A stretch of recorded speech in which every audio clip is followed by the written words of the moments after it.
ದಿವಂಗತ ಚಿರು ಪತ್ನಿ ಮೇಘನಾ ಮದುವೆ ವಿಚಾರ ಪ್ರಸ್ತಾಪ ಆಗಿದೆ.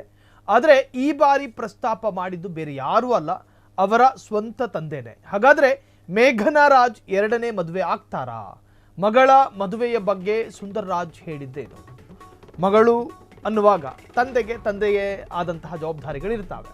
ಈ ಬಾರಿ ಪ್ರಸ್ತಾಪ ಮಾಡಿದ್ದು ಜನ ಅಲ್ಲ, ನೆಟ್ಟಿಗರಲ್ಲ, ಟ್ರೋಲರ್ಗಳಲ್ಲ, ಮೀಮ್ಸ್ಗಳಲ್ಲ, ಬದಲಾಗಿ ಸ್ವಂತ ತಂದೆ ಮೇಘನಾ ರಾಜ್. ದಿವಂಗತ ಚಿರು ಅವರನ್ನು ಕಳೆದುಕೊಂಡ ಮೇಘನಾ ರಾಜ್, ಮೇಘನಾಗೆ ರಾಯನ್ ಎಂಬ ಮಗ ಇದ್ದಾನೆ. ಮಗ ಕೂಡ ಚಿರು ತರನೇ ಇದ್ದಾರೆ. ಮಗನ ಹಾರೈಕೆಯಲ್ಲಿ ಗಮನ ಹರಿಸಿರುವಂತಹ ಮೇಘನಾ ಸುಲಭವಾಗಿ ಒಂದು ಸಂಬಂಧವನ್ನ ಮರೆಯೋದಕ್ಕೆ ಸಾಧ್ಯ ಇಲ್ಲ. ಈ ನಡುವೆ ಮೇಘನಾ ತಂದೆ ಮಗಳಿಗೆ ಹೆಚ್ಚು ವಯಸ್ಸಾಗಿಲ್ಲ.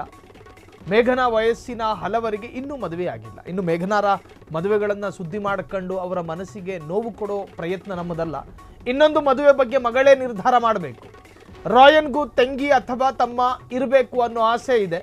ಹಾಗಾಗಿ ಎರಡನೇ ಮದುವೆ ಮಾಡ್ಕೊಂಡ್ರೆ ತಪ್ಪಿಲ್ಲ. ಮುಂದೆ ನೋಡುವ, ಏನು ಬದಲಾಗುತ್ತೋ ಗೊತ್ತಿಲ್ಲ.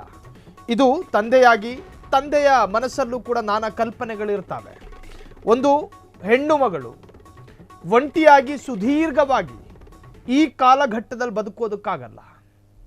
ಕಾರಣ ಸಮಾಜದ ಬಾಯಿಗೆ ಬೀಗ ಹಾಕೋದಕ್ಕೆ ಆ ತರಹದ್ದೊಂದು ಬೀಗನ ಯಾರೂ ಕೂಡ ಸೃಷ್ಟಿ ಮಾಡಿಲ್ಲ. ಕಾರಣ ಸಮಾಜ ಒಂದೊಂದು ಅರ್ಥದಲ್ಲಿ ಮಾತನಾಡುತ್ತೆ. ಹಾಗಂತ ಸಮಾಜದ ಮಾತುಗಳನ್ನೆಲ್ಲ ಕೇಳಿಸ್ಕೋಬೇಕು ಅಂತಲ್ಲ. ಮೇಘನಾ ರಾಜ್ ಸಾರ್ವಜನಿಕವಾಗಿ ನಟಿ, ಆಕೆ ಸೆಲೆಬ್ರಿಟಿ. ಹಾಗಾಗಿ ಆಕೆಯ ಮದುವೆ ವಿಚಾರ ಆಗಿರಲಿ ಅಥವಾ ಕುಟುಂಬದ ಒಂದಷ್ಟು ಆರೋಗ್ಯಕರ ವಿಚಾರ ಹೇಳುವ ಕರ್ತವ್ಯ ನಮ್ಮದು ಕೂಡ ಹೌದು. ಇದನ್ನು ಅಧಿಕ ಪ್ರಸಂಗ ಅಂತ ಹೇಳಿ ವ್ಯಾಖ್ಯಾನಿಸುವವರು ವ್ಯಾಖ್ಯಾನ ಮಾಡ್ಕೊಳ್ಳಿ. ಮೇಘನಾ ರಾಜ್ ತಂದೆ ಹೇಳ್ತಾರೆ, ನನ್ನ ಮಗಳಿಗೆ ಅಷ್ಟೇನು ವಯಸ್ಸಾಗಿಲ್ಲ, ಇನ್ನು ಆಕೆಗೆ ಮಗ ಇದ್ದಾನೆ ರಾಯನ್, ಚಿರು ಅವರ ಮಗ. ಆ ರಾಯನಿಗೆ ತೆಂಗಿಬೇಕು ಅನ್ನೋ ಆಸೆಗಳಿರ್ತವೆ. ಹಾಗಾಗಿ ನನ್ನ ಮಗಳ ಎರಡನೇ ಮದುವೆಯನ್ನು ಆಕೆಗೆ ಸ್ವಾತಂತ್ರ್ಯವಿದೆ, ಯೋಚನೆ ಮಾಡೋ ಸ್ವಾತಂತ್ರ್ಯ ಇದೆ, ಆಕೆಯ ಭವಿಷ್ಯವನ್ನು ರೂಪಿಸಿಕೊಳ್ಳುವ ಸ್ವಾತಂತ್ರ್ಯ ಇದೆ. ಅವಳಿಗೆ ಬಿಟ್ಟಂತಹ ವಿಚಾರ, ಆಕೆ ತೀರ್ಮಾನ ಮಾಡಿಕೊಳ್ಳಲಿ ಅಂಥೇಳಿ ತಂದೆ ಅಭಿಪ್ರಾಯವನ್ನು ವ್ಯಕ್ತಪಡಿಸಿದ್ದಾರೆ. ಮೇಘನಾ ವಯಸ್ಸಿನ ಹಲವರಿಗೆ ಇನ್ನೂ ಮದುವೆನೇ ಆಗಿಲ್ಲ ಆ್ಯಕ್ಚುಲಿ.